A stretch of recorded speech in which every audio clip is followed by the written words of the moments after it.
scene. So I have everything in order, and I'm ready to present everything to him and plead my case.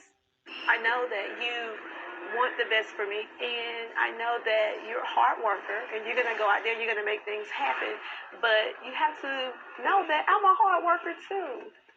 Honestly, I feel like sometimes when I talk to you about me going into real estate, I'm like, do you think I can't do it? I don't doubt what you can do.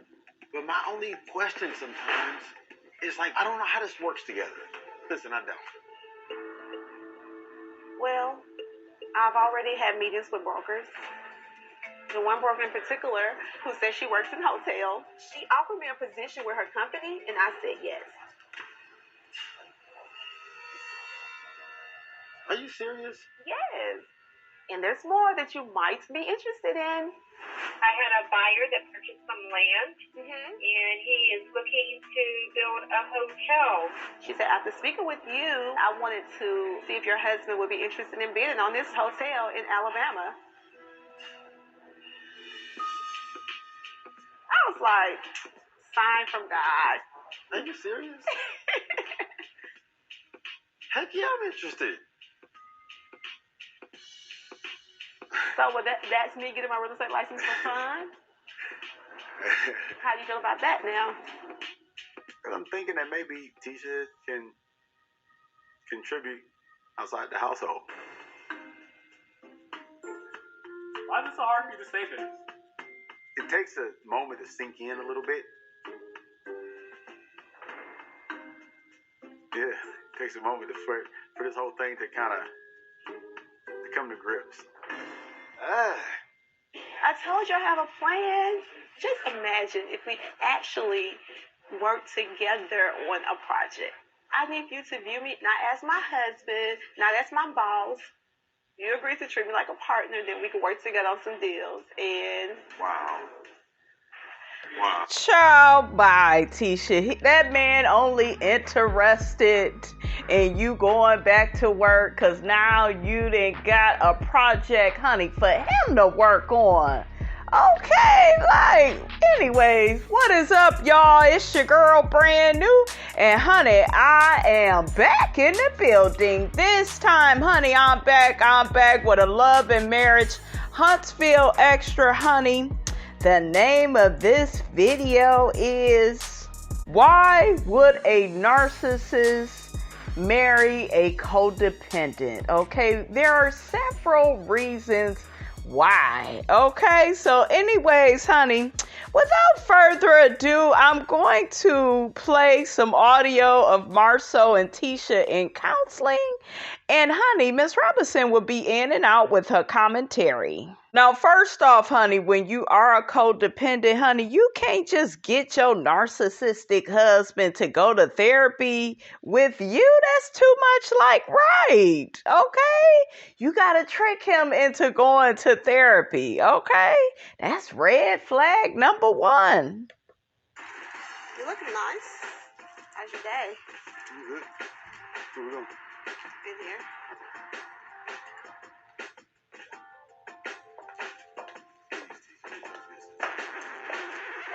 Hello, nice to see you. Good to see you.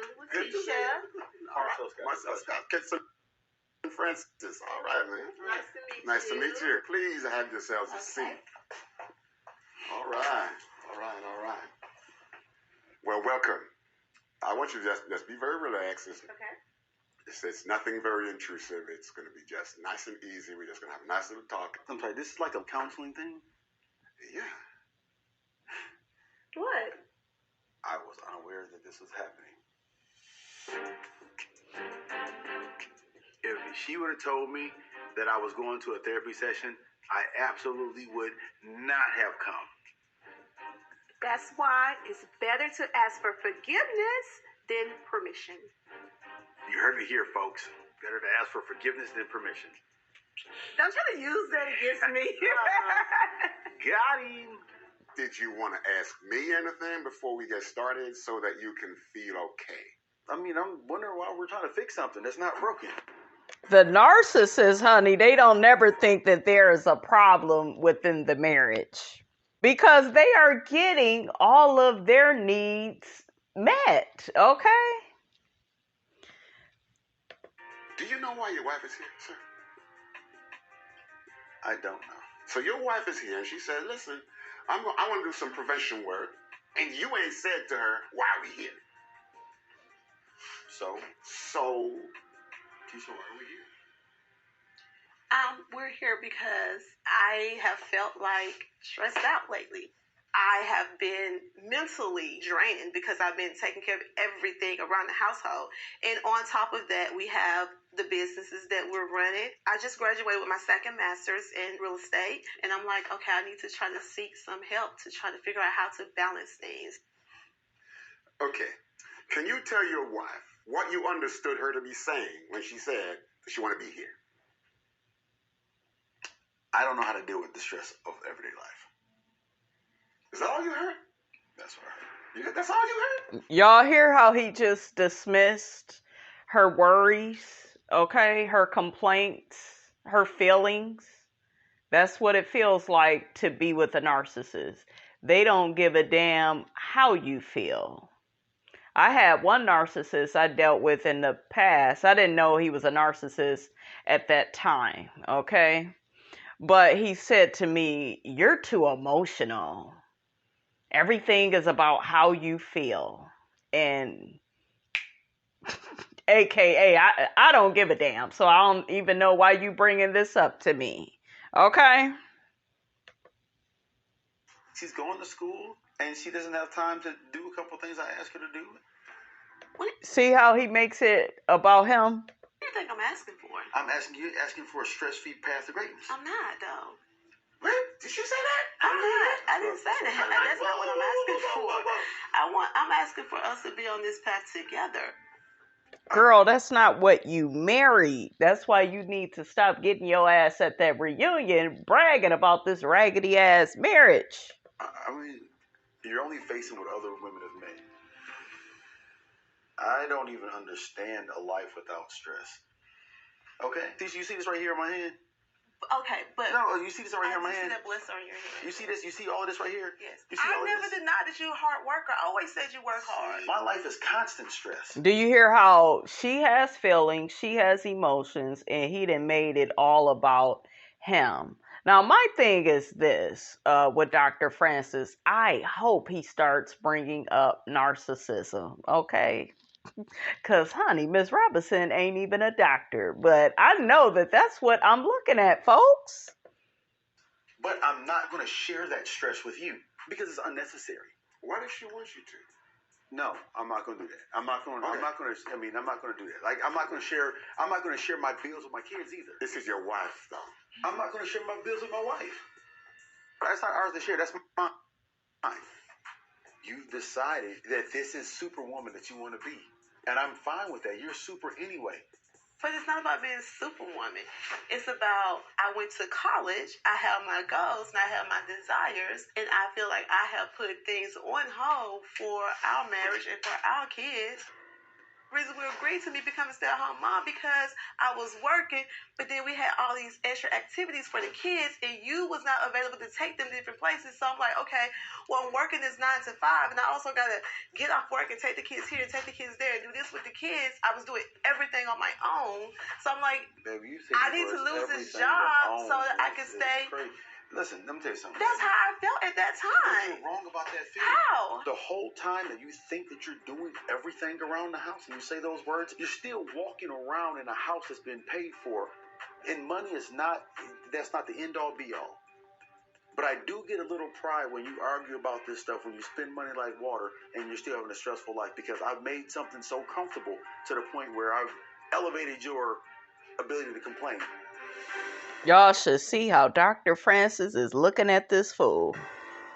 Whoa. Excuse me. What I'm hearing here is you might be telling her that she just needs to be satisfied that you have provided all this stuff for her. No, sir. If she have this really, really strong need for quality time, and then she also has this strong need for gifts. Okay, well, where's the quality time here then? She's spending it. Yeah. Oh, she's Money. spending it? Money.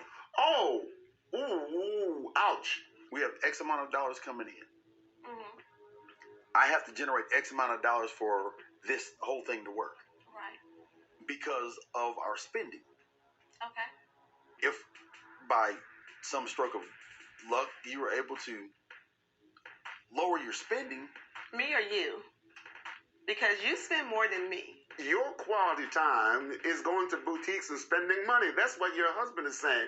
Now, you need to tell your husband whether or not he's right. Look at him and tell him that.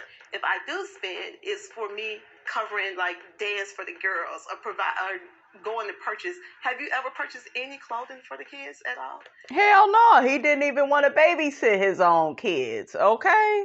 So, girl, he playing you, sis. Groceries, none of that stuff. I do all of those things. So, of course, it looks like, oh, you're spending because I'm taking care of everything in the household from my checking account. Okay. You spend money on you, just you. I spend money on me plus 3. So that's the difference. And he went to Africa alone, not with her, not with the children, not with all of them, but by himself, because that is all he cares about. He's a narcissist. Spend money. You complain that we don't have enough. You don't want me to work so that I can earn money to spend. I can't win with you. Tisha wants me to spend more time at home. But every dollar that you spend means that I have to spend more time outside the home earning more money to replace that money. No, because, you don't. No, I do though, because our life is a function of money. Right, and it's called budget. Let me ask you something, Tisha. How well is your husband at being vulnerable? Like emotionally vulnerable?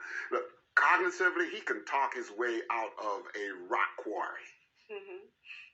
Yeah, he's like that with me too.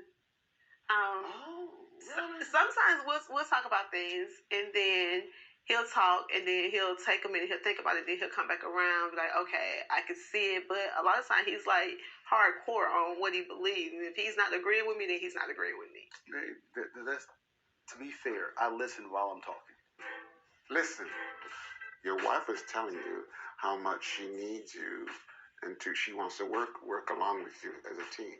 But the difference is we have to understand certain elements in that. Do you love yourself enough to be able to love your wife the way you understand your wife needs to be loved so you can love her? Yes. You do. Mm-hmm. What do I need to do? I want us to spend more time together as a couple, as a family. I want us to, I'm not saying all the time, but I'm just saying like I need a couple of hours a week just for us. What day works best for you? Thursday. Thursday what time? 8. Thursday at 8? Mm-hmm. Okay. Hey Siri, remind me Thursdays at 8 o'clock for date night. Y'all hear that? Let me tell you something. I don't ask Siri to remind me to do anything that's important to me. Come on. I'm putting Siri in my business. So when you tell Siri to do that, he's really making an appointment with you. Right. Are you okay being an appointment? You're not a priority. That's why you are an appointment. Babe, listen. You are important to me. Of course, this wasn't important to me before because I didn't even know about it or wasn't thinking about it. But now that you brought it to me, it gives it validation. So what I'm willing to do is learn how to make this important to me. And I'm all for prioritizing it and making sure that we get it done. Is there a way that we can schedule this more regularly, like maybe do this once every 15 years? You heard that? Making everything a joke, being dismissive.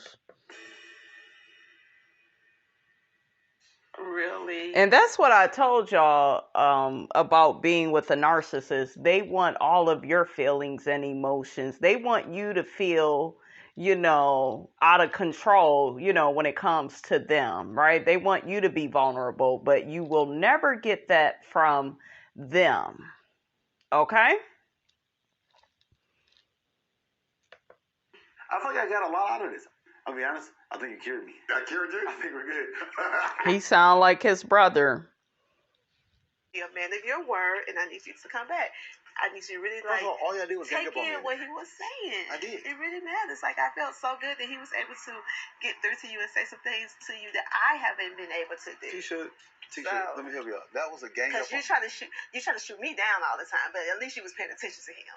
And you listen more. I pay attention to you. No, you don't. No, I do, babe. When you want to stop listening, you check out. No, I don't. What he's saying, what you're saying, doesn't align up with the facts. So that's just, you guys have to be accountable for some things, T. I am accountable. What do you mean I'm not accountable? What did I not be accountable for? I'm saying that when I call you to go on date, you're doing other. You're acting like I'm complaining about date night, and I'm not. No, Marcel. No. Maybe we just don't need to do this at all. Like, it doesn't even matter.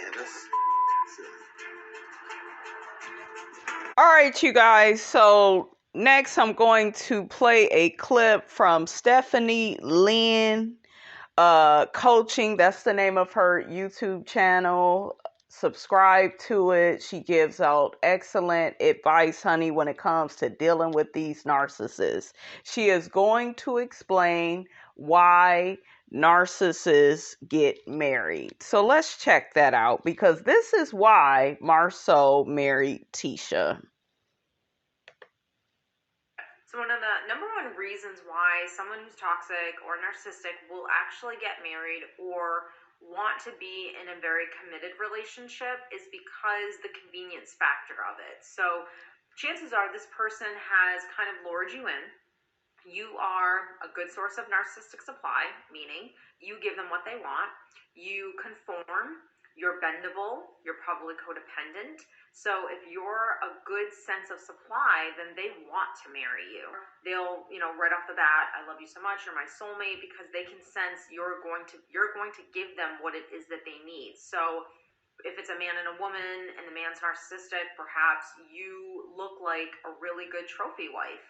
Maybe you are the type of woman that he feels as though you're just going to turn an eye and not hold him accountable. You don't have a lot of standards.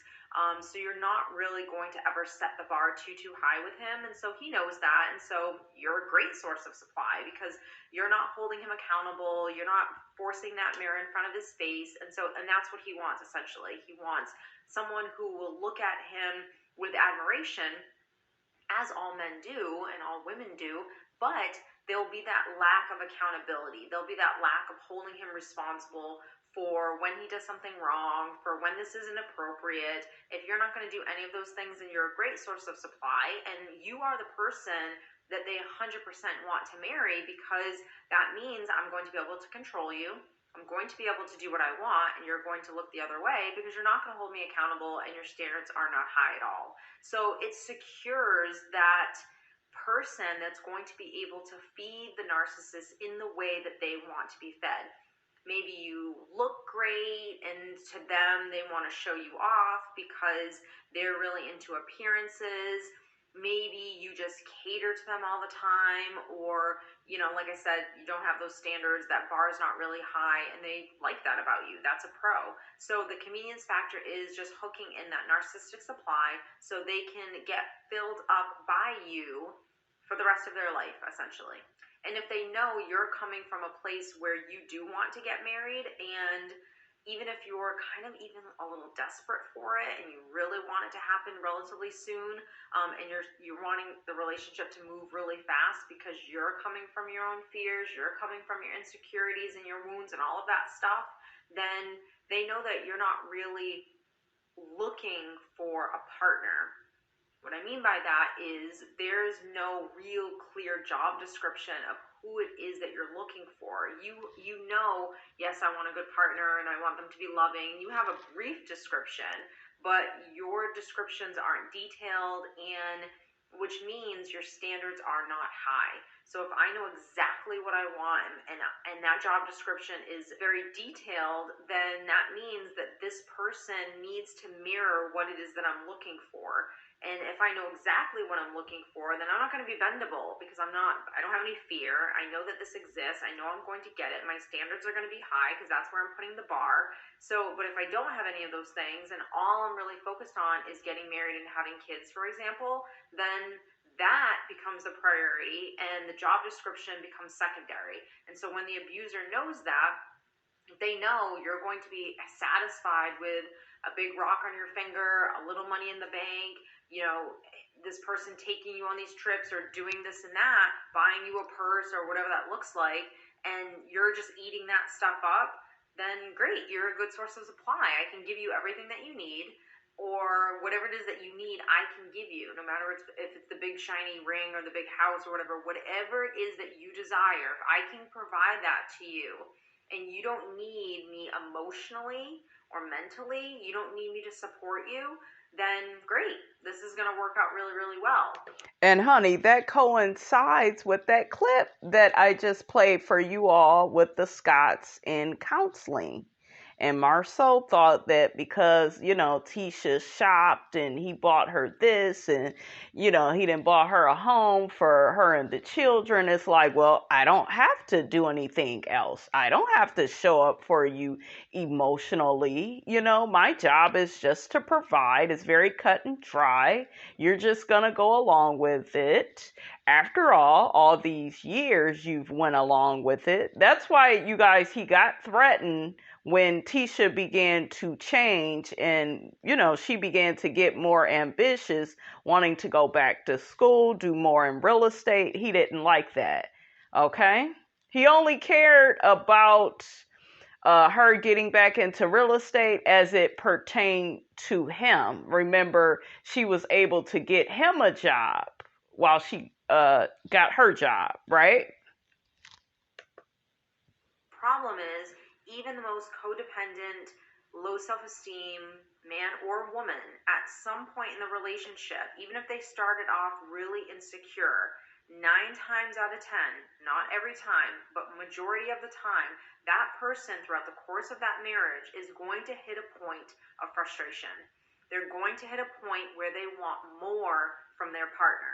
And this is usually when both people kind of wake up and say, I want this, I don't want this, and then the relationship ends. So whether it's a man or a woman, whatever you started off at, you're always going to want more because you're going to get comfortable. You're going to get comfortable with the big ring, with the vacations, with this, with all the things that you really wanted in the beginning of the relationship that you loved, that you thought was romance and love and him taking care of you, et cetera, et cetera. You're going to get comfortable with that. It's not going to be at the forefront anymore. Now you're going to start to look at those other aspects of the relationship that you didn't look at in the beginning. The emotional connection, the mental connection.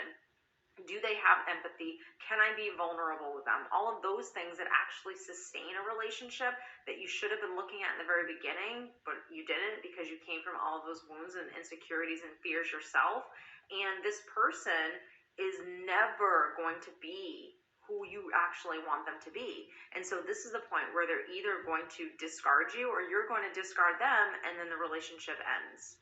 All right, you guys, that is all honey Miss Robinson got to say about that. Get down in the comments. Let me know what you thought about this here video. Don't forget to like, comment, and subscribe. I am your girl, brand new, and I will check you guys out in the next video.